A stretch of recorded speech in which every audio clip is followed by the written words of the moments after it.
কিন্তু হিমন্ত বিশ্ব শৰ্মাৰ এইটো লাজ নাই, নিমখ হাৰামি কৰিও কয় কি মই নিমখ হাৰামি কৰা নাই। অসমবাসী ৰাইজ মহানীলাজ ডক্টৰ হিমন্ত বিশ্ব শৰ্মাৰ ডাঙৰীয়াই কি মন্তব্য কৰিছে জানে, যে কংগ্ৰেছ দলটোৱে নাকি মানে নিমখ হাৰাম, যোনে তাক ভোট দিয়ে তাৰ ওপৰতে মানে সি মানে নিমখ হাৰামি কৰে।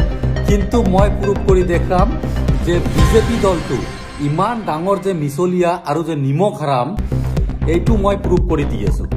অলপ কি ধৈৰ্য ধৰি ভিডিঅ'খন চাওক আৰু এটা লাইক কৰি দিব ভাল লাগিলে।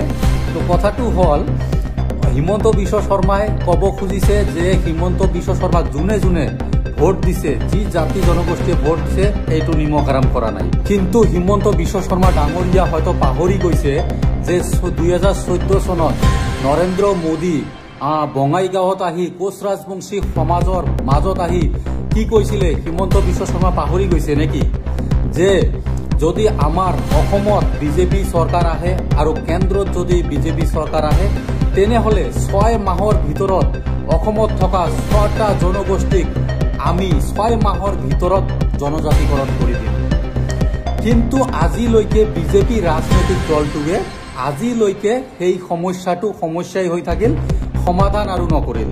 তেনেহ'লে ভাবক, আমাৰ কোচ ৰাজবংশী, আদিবাসী, মৰাণ, মটক, টাই, আহোম, চুতীয়া 6টা জনগোষ্ঠীয়ে ভোট দি বিজেপিক অসমত আনিলে আৰু কেন্দ্ৰত বিজেপি আনিলে।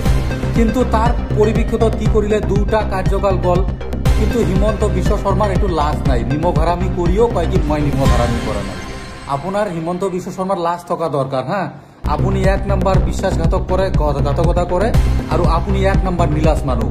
অসম ৰাইজে বুজি পাইছে, আপুনি প্ৰেছ মিটত আহি চিধা বেলেগক উংলি দেখুৱাই লাভ নাই। কংগ্ৰেছে কি নিমখ হাৰাম কৰে, অমুক কৰে, তমুক কৰে, নিজকে আগত কওক, নিজে আপুনি নীলাজ মানুহ আৰু নিজে 1 নম্বৰ কি নিমখ হাৰাম মানুহ। আৰু ইছলামক খতম কৰাৰ কাৰণে বিজেপিৰ জন্য এই মন্তব্যটো কৰিছে অসমৰ মুখ্যমন্ত্ৰী ডক্টৰ হিমন্ত বিশ্ব শৰ্মা। আৰু মোৰ মন্তব্যটো হৈছে, অসমত থকা বিজেপি নেতৃত্বাধীন চৰকাৰখনক আমি খতম কৰি দিম। মই এজন ক্ষত্ৰিয় কোচ ৰাজবংশী হৈ মই প্ৰতিজ্ঞা কৰিছোঁ, এইবাৰ আমি বিজেপিক ইয়াৰ পৰা খতম কৰি দিম আৰু বিজেপিক ইয়াৰ পৰা আমি উৎখাত কৰিম।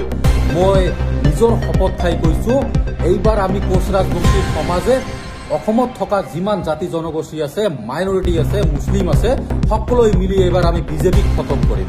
কিয়নো বিজেপি অনলি বা কি আমাৰ হিমন্ত বিশ্ব শৰ্মা অনলি ইছলামক খতম কৰিব খোজা নাই, কোচ ৰাজবংশীকো আমাৰ খতম কৰি আছে, আমাক তিলে তিলে মাৰি আছে, 10 বছৰৰ পৰা ইমান তিলে তিলে মাৰিছে। গতিকে আমি এইবাৰ বিজেপিক খতম কৰিম অসমৰ পৰা।